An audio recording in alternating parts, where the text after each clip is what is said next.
dan selamat kembali kepada Renungan Harian UMC BN.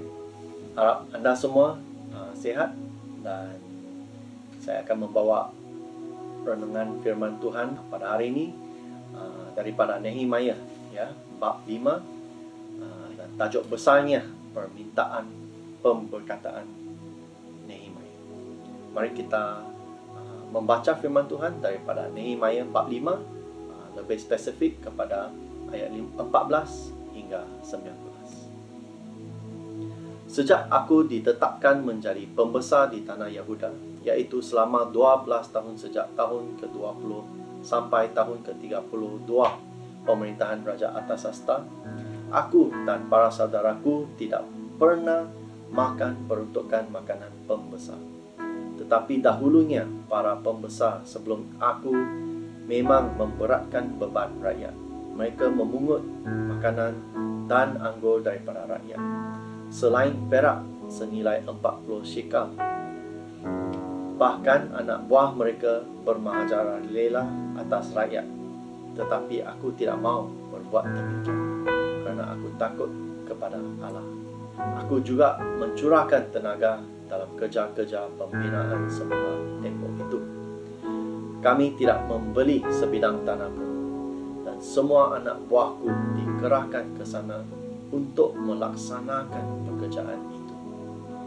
Ada 150 pemimpin serta warga orang Yahudi yang kujamu di mejaku, selain mereka yang datang kepada kami daripada bangsa-bangsa di sekeliling kami. Makanan yang harus disediakan setiap hari ialah seekor lembu dan 6 ekor domba pilihan. Beberapa ekor burung juga disediakan bagiku, dan setiap 10 hari dibekalkan berbagai-bagai jenis air anggur yang begitu banyak. Sungguh pun demikian, aku langsung tidak menuntut peruntukan makanan pembesar, kerana rakyat ini sudah memikul tanggungan yang memang teramat berat. Ya Allahku, ingatlah aku demi kesejahteraanku, selaras dengan segala yang kulakukan demi bangsa ini. Jika kita lihat kepada bab-bab yang lebih awal daripada ini, kita akan tahu bahawa Nehemia melalui suatu masa yang agak sukar apabila ditentang dan diserang daripada orang-orang yang luar, ya. Jadi di sini memang kita tahu bahawa situasinya adalah satu keadaan yang kurang, serba kekurangan. Bukan saja serba kurang, mungkin kurang lengkap.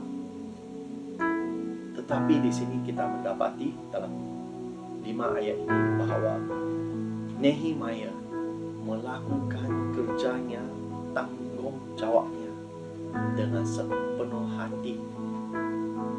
Dan dia tidak mengambil kesempatan ke atas rakyatnya kepada sesiapa pun, maupun mengambil apa-apa untuk dirinya.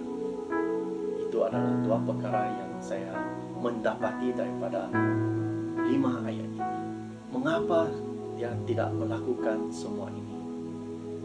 Sebenarnya dia boleh melakukannya, tetapi dia tidak, kerana ada didapati dalam ayat yang berikut yang memberitahu kami bahawa dalam ayat 15 pada perenggan yang terakhir, tetapi aku tidak mau berbuat demikian. Itu menunjukkan bahawa dia mempunyai pilihan, dan kita semua mempunyai pilihan. Barangkali kita diletakkan di atas tanggungjawab, kita diberi tanggungjawab yang besar. Mungkin kita menjadi leader untuk tim kita di tempat kerja, maupun di mana-mana juga, ataupun di kerja. Dan kita sebenarnya boleh mengambil kesempatan. Dunia ini akan mengajar kita untuk mengambil kesempatan supaya kita boleh maju. Tapi di sini tidak.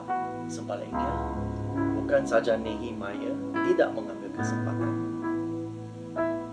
tetapi dia menyumbang dan memberi dan mengorbankan masa, tenaga, dan orang-orangnya, serba apa yang dia ada untuk melaksanakan tugas dan tanggung jawabnya. Semua ini dilakukan kerana seperti ayat 15 ini berkata, tetapi aku tidak mau berbuat demikian kerana aku takut kepada Allah. Mari kita merenung ke dalam diri kita. Adakah kita pernah mengambil kesempatan atas orang-orang yang kita menjaga? Adakah kita mengambil bukan saja masa mereka, tetapi mengambil apabila kita melihat beban yang mereka sudah berada? Adakah kita masih tambahkan? Mungkin kita akan katakan, saya rasa saya pernah melakukan perkara ini. Oh, orang ini agak bagus dalam administration, sangat-sangat teratur. Oh, okey, saya akan beri dia kerja lagi. Dan mungkin orang ini sudah banyak kerja administration, ya, karena dia adalah seorang yang sangat efektif, sangat teratur, dan kita menambahkan lagi beban ini kepada mereka. Adakah kita pernah melakukan ini? Kalau jawapanmu adalah ya, kita harus takut akan Tuhan. Kita harus berubah seperti dalam mengambil pilihan untuk bukan saja inginkan orang itu melakukan kerja yang mereka boleh lakukan dengan baik, tetapi kita juga harus mencurahkan tenaga ke dalam setiap tanggung jawab yang kita diberi. Seperti ayat 16, aku juga mencurahkan tenaga dalam kerja-kerja pembinaan semula tembok itu. Dan kita tidak harus mengambil apa-apa untuk diri kita. Jangan kita sebagai leader, pemimpin, kita mengambil nama untuk diri kita. Ataupun apabila sesuatu itu percaya, kalau kita tahu bahwa kejayaan ini adalah daripada tim, kita harus memberi dorongan kepada mereka.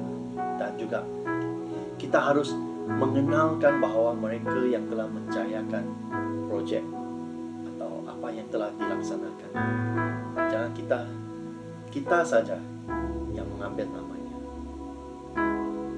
Malah kalau kita ada orang yang membantu untuk melaksanakan tanggung jawab ini, harus kita kerahkan mereka untuk menjayakan pekerjaan Tuhan.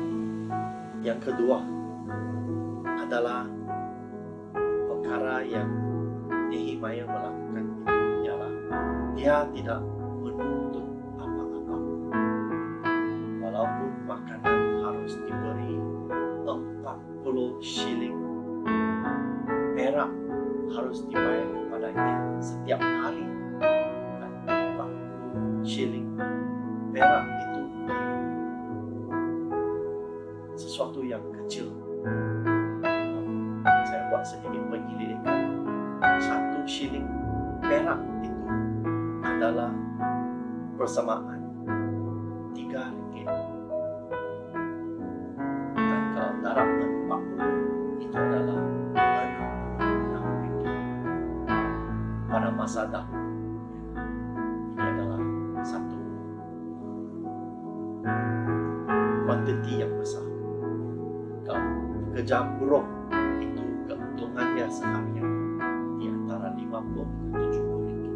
Ini 2000 tahun lebih sekarang. Ya. So, fikirkan begitu besar beban. Dan setelah semua ini, Nehemiah mendoakan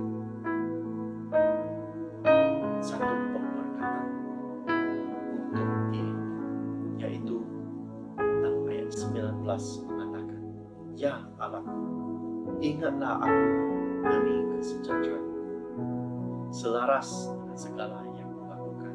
demi bangsa.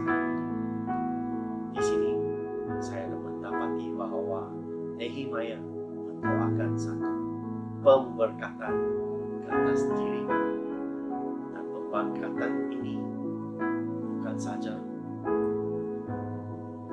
supaya dia hidup dengan aman, dengan tentram, tetapi sewajar dengan apa yang dilakukan.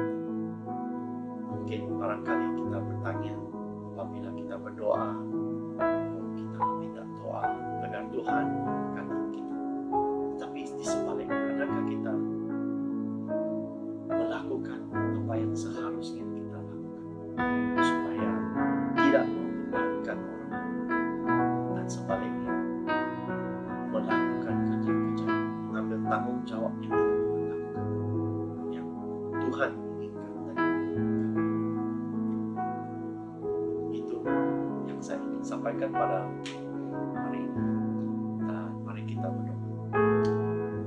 Tuhan Yesus, kami bersyukur atas masanya yang telah Kamu berikan kepada kami, firman-Mu yang selalu hidup dan selalu Tuhan membentuk kami.